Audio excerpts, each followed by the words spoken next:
Warriors superstar Steph Curry injured his pelvis a few nights ago against the Raptors after a hard fall to the floor. After undergoing an MRI, it was revealed that no structural damage was sustained, and Curry only has a contusion. After not traveling with the team for their game in Atlanta, Shams Charania has reported that Steph will be traveling with the Warriors to Miami for their game against the Heat on Tuesday, but he is still questionable to play. Huge news for the Dubs and their title aspirations this season, as they've been on a tear since acquiring Jimmy Butler. Stephen A. Smith seemingly has backtracked on his previous opinions about Bronny James, as he stated on First Take that he might have been wrong about Bronny, following Bronny's big game against the Bucks last week. Take a listen to Stephen A.'s comments. I might have been wrong. Are you listening, LeBron James? Are you listening, James family? Are you listening, Rich Paul? Are you listening, all of you people? Because here's my position. My position was all along, Bronny James needed to be in the G League. Put him in the G League, let him be in the G League his first year. And then after that, let him come on, because I've always believed that this kid has the potential, once I watched him, to be in the NBA. But what I saw last night made me say to myself, wait a minute. He keeps showing up and playing like that. J.J. Redick and his staff obviously doing an exceptional job coaching him. The G Leaguers obviously doing a good job of preparing him. Him sitting on the bench, learning, watching the Lakers players, being in practice with them sometimes. Evidently, that seems to be working for him. And if that kind of stuff continues, then indeed he'll be in the league as a bona fide player sooner than later. One game does that make that determination. You need to do more than that. But I wanted to make sure I emphasize that point. And the reason why I wanted to make sure I emphasize that point, Molly, is because when I was approached by Pops, okay, at courtside and all of this other stuff, I will contend till the cows come. Yeah, tell me about it. I will contend till the cows come home. I was never disrespecting Bronny James. Former Mavericks owner Mark Cuban went on comedian Tom Segura's podcast and discussed his thoughts on the Mavs trading Luka Doncic. Cuban said, "If I had any influence, the trade wouldn't have happened. I was just as dumbfounded as everyone else.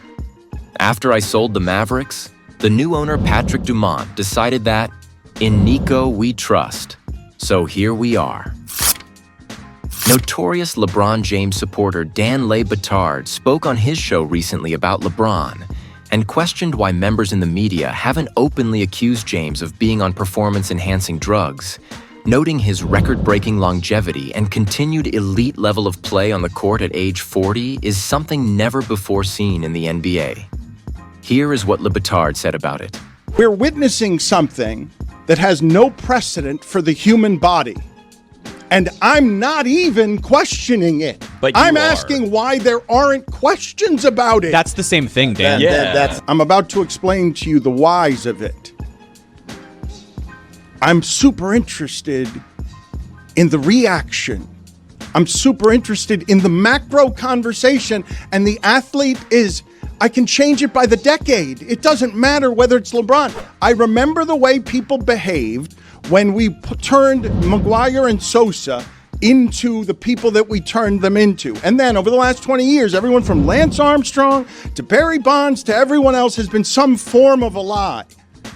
And so this guy who has managed over 20 years to be a pillar that I've never seen in my journalism career, not just an international icon that has done almost everything the right way, also has, as scientific fact behind him, the fact that his body has held up better than any human body has ever under these conditions. And so I ask of America, not LeBron, why don't you ask why? Like, what happened over the last 20 years on this stuff where we just weren't curious about that and Tom Brady and all the stuff that allows these people to age 10 years beyond previous facts. Le Batard also shared a clip of UFC legend Chael Sonnen from 2 years ago, talking about him knowing that LeBron is on PEDs.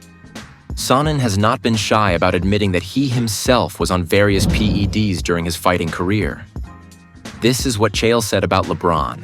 the world understood what LeBron did, like other basketball players will hear what LeBron does and go, well, yeah, but that doesn't matter, right? It's like a baseball player. You're hitting a stick out of the way. It doesn't matter. It's like, no. If you knew what these performance enhancers did, then you would know why it does matter. What do you think he's There's doing? only one. We have the same drug guy, if you will. I know exactly what he's doing. Duke legend and ESPN NBA analyst Jay Williams went on First Take and stated that Duke star Cooper Flagg could potentially be the face of the NBA one day as an American-born player. Flagg is currently gearing up to lead his team into the Sweet 16 of March Madness against Arizona next week. Flagg is unanimously seen as the #1 prospect in the upcoming NBA draft. However, there have been rumors about him possibly wanting to remain in school. Here's what Williams had to say about Flagg. What do we have happening in the NBA right now? Think about all the MVPs, from the Giannis's, the Jokers, Joel Embiid, all international players being born, right? SGA when he wins it, Canadian.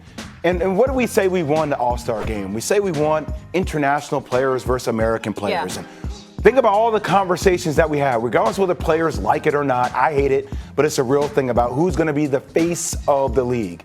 Anthony Edwards says, I don't want it. John Morant says, he's kind of off that here and there. Okay. So get where I'm going on this one, Stephen A. Cooper Flagg now. There are pictures of him in college basketball with his face and the American flag behind it. Yeah. Think about everything happening in our country right now, right? About what it means to be America first, okay? Yeah. He's from Maine.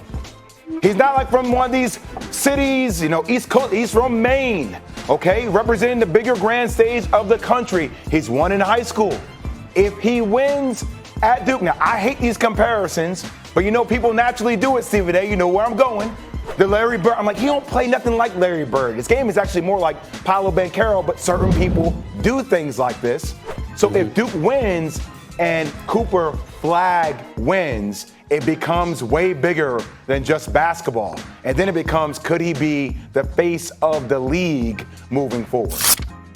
Finally, the Boston Celtics were sold for a record $6.1 billion to Bill Chisholm, the managing partner at Symphony Technology Group. The sale broke the record for a North American sports team purchase, previously set when the Washington Commanders were bought for $6 billion. That's going to wrap up this edition of Full Court Press. Thanks for watching. And for more up-to-date NBA news, rumors, and stories, subscribe to the channel.